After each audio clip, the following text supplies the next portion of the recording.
Paano kung sabihin ko sa iyo na ngayon ay meron ng isang legal na paraan para sa ating mga Pilipino kung saan magagawa mong kumita ng extra income gamit ang internet kahit nasa bahay ka lang? Interesado ka bang malaman kung paano to?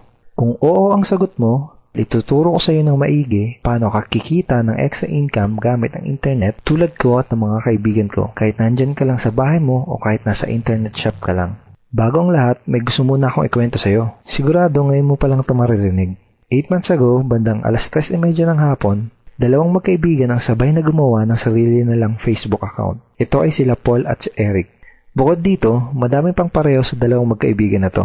Pareho sila ng eskwelahang pinanggalingan, pareho sila ng kurso natapos, pareho silang pamilyado na. Pareho silang empleyado na nagtatrabaho ng walang oras araw-araw, parehong nakikipagsiksikan sa MRT pagpapasok ng trabaho, parehong sumasahod kada kinsenas katapusan, parehong nagbabayad ng mga utang pagkasahod, at pareho din silang gustong makaahon sa hirap ng buhay. Pagkalipas ng ilang buwan, nagka-chat uli sa Facebook ang dalawang magkaibigan. Si Paul ganun pa din. Araw-araw pa din siyang stress sa pagtatrabaho ng walang oras araw-araw. Madalas pa siyang mag-overtime kaya wala na siyang oras sa pamilya niya. Balak niya na ding mag-abroad dahil kulang na kulang ang kinikita niya para sa kanyang pamilya. Nalulungkot man siyang umalis dahil ayaw niyang malayo sa pamilya niya pero wala siyang choice kung hindi magsakripisyo. Si Eric naman, kaka-resign lang. Hindi na daw niya kailangan ng trabaho. Kumikita na kasi siya ng malaki kahit nasa bahay lang siya kasama ang mag-ina niya. Malaki na din daw ang perang naipon niya sa bangko. Gusto mo bang malaman kung anong pinagkaiba nila? Si Paul gumagastos at nag-aaksaya lang ng oras sa tuwing mag-i-internet. Si Eric naman, ginamit niya ang Facebook at internet para kumita at magnegosyo. May tanong uli ako sa'yo. Gumagamit ka din ba ng computer para mag-Facebook at mag-internet?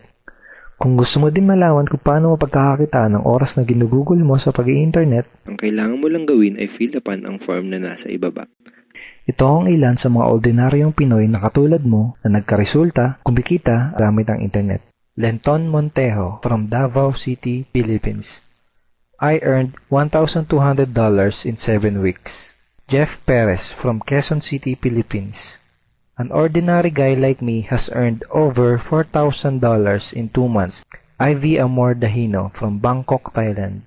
Highly recommended opportunity. I've just mentioned this to my friends. Kiko Javier from Davao, Philippines. I'm now averaging about $700 per month since I started this. Reden Kakista, Riyadh, Saudi Arabia.